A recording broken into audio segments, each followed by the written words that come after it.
Salut les amis, bonjour et bienvenue pour une toute nouvelle vidéo sur votre chaîne All About Galsen. D'accord. Alors, je vais dire que c'est la suite et fin de l'épisode entre Marodi et Marème Dial. Ouais, parce que là, après son vidéo, j'ai eu à être approché par une personne. Ouais, et c'est pas n'importe qui, hein, franchement. Et suite à ça, moi, il y a la lumière qui s'est apparue en fait. Franchement, là où le problème crucial, bien les raisons et c'est ce que je vais vous en parler. Et je peux dire que c'est une exclusivité en fait. Donc, on se retrouve juste après ça.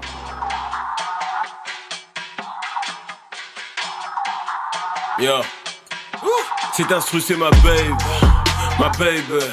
Alors, gars, de retour. Maintenant, il va falloir nous contextualiser votre affaire. Nous allons fan le commencer avec évolution Wilane Motiam. Tout d'abord, la première personne bien ramenée mon job, c'est une maîtresse de joggé, Marème, de signer avant saison 3 de signer Anzul, maison de production. Maintenant, après signature Bob, et on attendait vraiment la saison 3 de Maîtresse, il y a une indisponibilité de la part de Mariem qui saison 3. Et pour vous dire, Mariem ne faisait même pas partie du projet.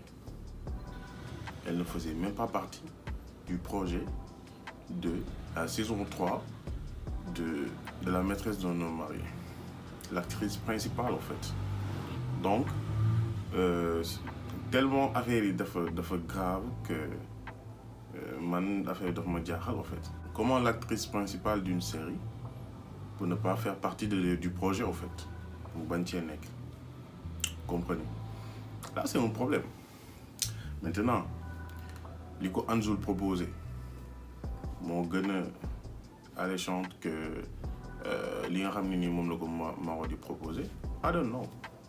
Donc, mais pour vous rassurer, il n'y a pas de problème entre Mariem Dial et Marodi. Il n'y a pas de problème. Le problème est là, mon indisponibilité pour Mariem Dial pour tourner saison 3. Ça, c'est de 1. Maintenant, problème problème une erreur de communication de la part de Pod. Pod, il a vraiment, comme la vidéo précédente, il a vraiment merdé de faire une genre de publication. Mais à la base, Mariem, tu publication, même Anzul devait sortir par rapport à ça. Je vais vous le dire comme ça. Il parlait vraiment, elle parlait, Mariem Dial, elle parlait de nous, Père Habib Diop, Mbaye Rafia, Dembaba et tout. Contexte bon là en fait. Maintenant, mauvaise interprétation les amont qui publication beau, il parlait de, il y a un problème de cachet, Marodi ou bien il fait une laine et tout, mais c'est pas ça. Le show même il l'a carrément dit. Donc là c'est pas un problème. Damay lire parce que voilà, la conversation a été vraiment longue et mais limoti gis jaaxal na ma trop. Maintenant len moom ci jaaxal mooy Mariem Dial bokkul woon ci projet saison 3 bi. Pourquoi? Parce que Anzul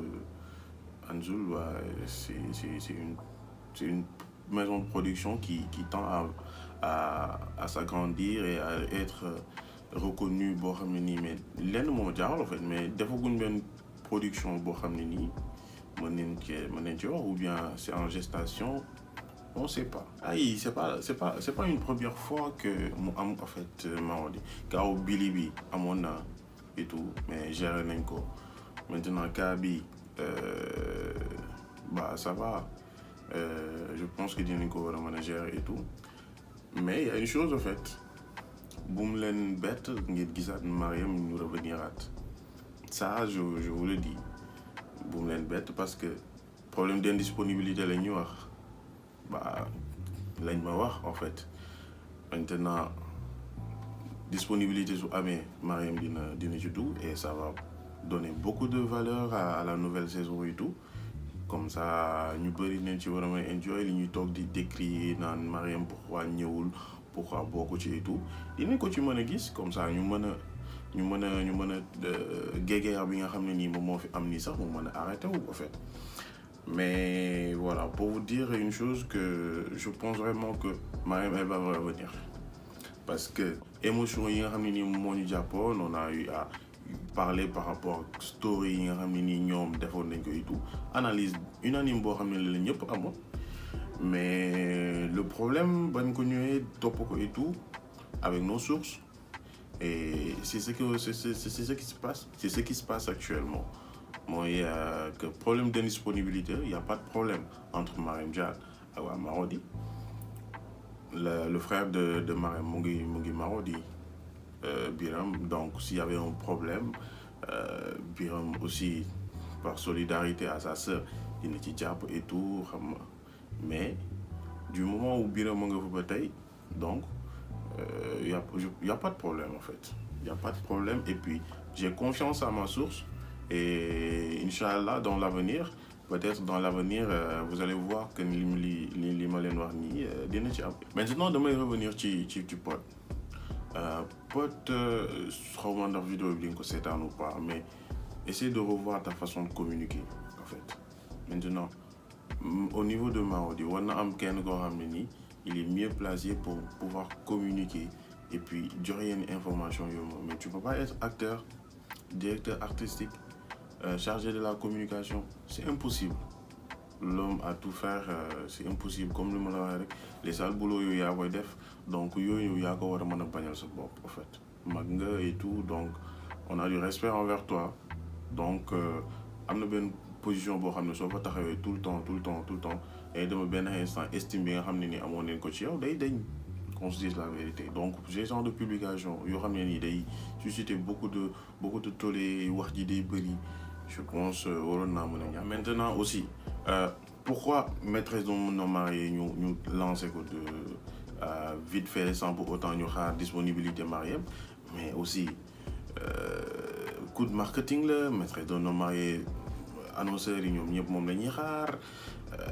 publicité yi tamit day fay frère qu'on se dise la vérité mais ça paye la série c'est l'une des séries yi nga xam ne nii y a beaucoup plus d'annonceurs que ci yeneen série et tout donc c'est de l'argent donc duñ xaar benn Mariam Dial boo xam ne nii nee na elle n'est pas disponible ñu ne dañ koy xaar léegi nag il y a de l'argent bi nga xam ne nii mu ngi toog à côté non on va commencer la série et puis am na benn demande boo xam ne nii sénégalais yi ñëpp ñu ngi ko doon toog di xaar ana maîtresse mën ngeen gis sama ancienne vidéo yi nga xam ne def naa ko j'ai longtemps dit kañ lañ ñuy génne maîtresse d'un homme marié Golden et tout Golden après je vais en parler aussi parce que là moom tamit y a une chose en fait bi nga xam ne ni am na ci kañ la ñuy fay maîtresse et tout kañ lay maîtresse di génne et tout donc amoon na benn demande une forte demande donc forte demande boobu tamit à la place am na en parallèle am na benn